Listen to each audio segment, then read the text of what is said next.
Now, former Western Cape top cop Jeremy Vieri has won his Labour Court appeal against the SAPS. The former head of detectives in the province was dismissed in 2021 after being found guilty of misconduct relating to a series of social media posts that were deemed to be inciting violence. Now, Vieri challenged an arbitration by the Safety and Security Bargaining Council. He now joins us to discuss this. A very good morning to you. Thank you so much for your time. You've been vindicated by this ruling. What went through your mind after the Labour Court found that you had not received a fair arbitration hearing ahead of your dismissal? Okay, I think the first thing that went through my mind, you remember this reference in the judgment to incitement to violence. Yeah. You know, the testimony before that arbitration, I was accused of treason and all these kind of things. And you know, what a deja vu experience, because I was charged for terrorism in 1987. And some of the charges under the Internal Security Act read exactly like the wording of the arbiter and some of the things the police were arguing. So yeah, it was quite a thing. At first, I wondered, you know, this is a bit too ridiculous to actually be stated in this way, to be charged this way. But you know, in the case of the arbiter, I think what is more disturbing, that even the police, during that, what we call kangaroo trial, that they call an expeditious hearing, and not a normal discipline, even they dropped the charge of incitement. Now, one of the things the judgment criticizes is that the arbiter decides on his own. He wants to bring back charges that have already been dropped. And that relates to the incitement. I mean, I was wondering whether I'm going to be charged with treason after that, or under some terrorism violation. But, you know, the second thing about the arbiter points to his competence, which is a problem. If such an incompetent person is in charge of making decisions that affects people's lives, if you look at what the judge says, she talks about errors in law. Now, you cannot expect of somebody who must adjudicate a matter that's serious to commit fundamental errors in law, such as the judge highlights. For example, you use a reasonable employer's test that has long been scrapped from the books. We point out in the hearing, he quotes a civil litigation kind of law from the British courts, which are nowhere applicable in our country in terms of their particular interpretation to a matter, and then he doesn't even quote it correctly. And he doesn't quote it fully, and he does not even acknowledge that source, which is a problem in law, you know. Yeah. Especially if you consider yourself an arbiter who has to adjudicate all these matters. But lastly, and most grievously, if highlighted in the judgment, you know, I did an interview after my dismissal on the 2nd of June, where I explained how I felt about things. Now, this is long after the charges for which I was dismissed. This arbiter decides that evidence of an interview after that is relevant here. So, yeah, no, I feel very bitter about being subjected to such gross malicious incompetence on the part of an arbiter. And I have asked that Pop Crew make steps to blacklist that person. I want this judgment is going to be circulated to every SAPS member so that whenever that person comes up again, that arbiter, by that name, it must be used against him. Because they cannot be allowed to run roughshod over the law due to incompetence. But I don't think it was incompetence. Yeah, that was actually my next question, to really just get a sense of what you believe may be behind it. I mean, is it beyond or above competence? Beyond incompetence. I think the person, and that's my opinion, and I'm going to be testing this. Yeah. I'm going to declare the arbiter was not paid and was not influenced to make that decision. I am aware, and it was reported to me by staff at the hotel where the arbitration was held. I was made aware by staff members who came to tell me a disturbing thing, on several occasions that the advocate for the police and the arbiter, who was supposed to be very independent, were having breakfast and eating meals at the hotel together. So, to me, these things are disturbing. But, I mean, it was like the expeditious hearing, in my opinion, a kangaroo court.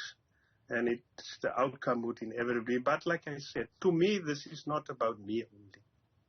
You know, I'm setting a precedent, like previous matters in which they tried to frame me. I'm setting a precedent for ordinary members to use against the police and the SSSPC, so that such an injustice can't ever happen.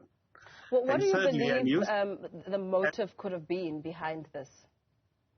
Man, the motive is purely political. I've been involved in corruption investigations, and it's not ANC or DA, it's not that issue.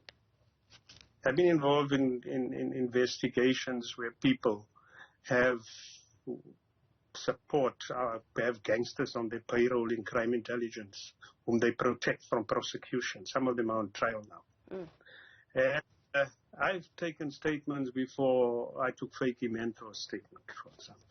I was involved in that process, the first thing around that. I've been involved in a lot of investigations without fear or favor against gangs, corruption, and even within our own ranks. So that is the first thing. Yeah. So I hear any number of things, but in terms of this particular matter, I want to make it clarified. The current head of crime intelligence in this province, who has some personal issue with me for whatever reason they could say, is the one who started this process. He takes a post of mine, he Google translates it, and then it comes up with an alternative, and that is what informed the incitement charge originally. You know, the FU thing, which was the translation of my traditional language in this province. I speak Kaps, and what those words mean here are entirely different from that translation that was designed to deliberately activate this process. And it was done by that particular crime intelligence head. Now, that particular crime intelligence head, I have been involved in investigating before with some people for what later became known as the rogue unit, who had contact, who tried to use it to frame police officers like myself and Kania, who is dead today. The same crime intelligence head, whose people used to send in surveillance outside of Kania's house to watch him, a cop who was investigating corruption in the police, honestly, and was also their corruption in crime intelligence. So at this point, as you talk about those cases which, you know, have unfortunately resulted in tragedy, has it not presented some sort of introspection on your end? Did you have to beef up your security? Were you not concerned at all about what your fate may be? Contrary to a court order, took away the security from me. But if they ever think that that is making me fear, you know, I've been questioned by the security police. I've been on trial of terrorism. Anything anybody can do to me now is a joke. I've grown up in the Elsie's River, where I've been on the streets and had to stand tough against worse things than these Mickey Mouses who sit in air-conditioned offices and pretend to be police officers. I can fight. And I'm coming for every one of them.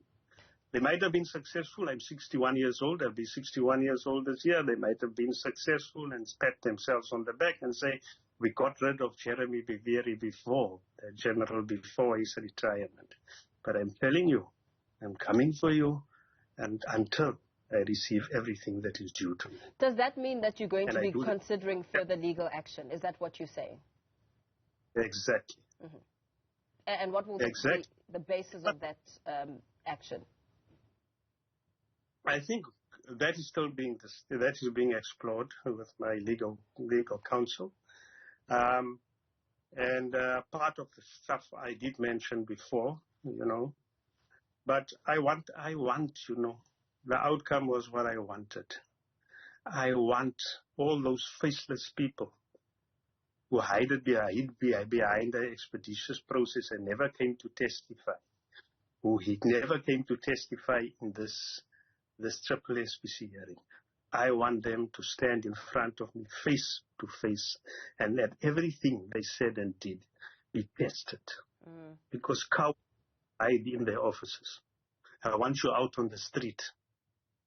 Let's settle this. And my street is the battleground of the court. So that is where so that all of the public can see who you are and why you did what you did. So where does this, I mean, we know that nationwide the country faces a detective crisis. I mean, just last year we heard that the SAPS has shed more than 8,000 detectives in 6 years. Where does this now leave detective work and the caliber of detectives that are needed to investigate serious crimes like corruption? Look, the system, a few years ago, Advocate Johnny de Lange in Parliament argued for the special dispensation for detectives, similar to a special dispensation that I regarded for the Hawks. This was long before the Hawks. That was never implemented. Now, let me tell you how important that was. You know, visible policemen can patrol in vehicles around a 12-hour shift, and it ends at the end of their shift. The detective's work never ends. It's 24 hours. Witnesses don't work during the day, so we must go after hours. We get dockets. Our work comes to us. It washes over us like a tsunami every day with the amount of crimes that visible policing fails to prevent. And we have to face with docket loads day after day. Now, if anyone from a pure management perspective, a competent management perspective, can't realize that you capacitate according to workload, and that we year in and year out sit with this shortage, I can understand why we're having the detective losses that we do. Because nobody looks after them.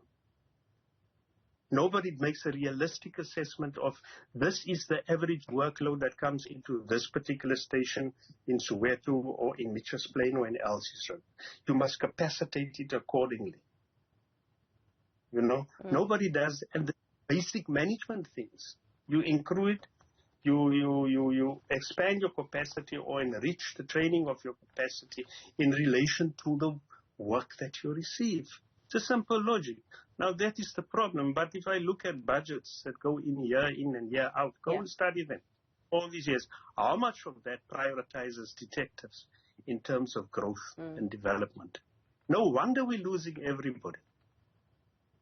You know, we have to go stand in court and go argue. I'm going to be tested. I used to testify in many matters, but I still had my dockets I had to work.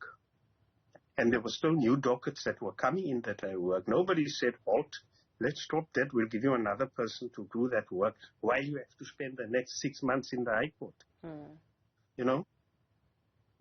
I mean, if there's any sensible manager who looks at what happens, then what is happening with the detectives being bled, police bleeding detectives, is a consequence of incompetence in terms of basic management planning and resource planning, resource allocation. So yeah, I tried my best when I was there. It was a little what one did. We tried to work, but I understand why members are leaving. I fully understand.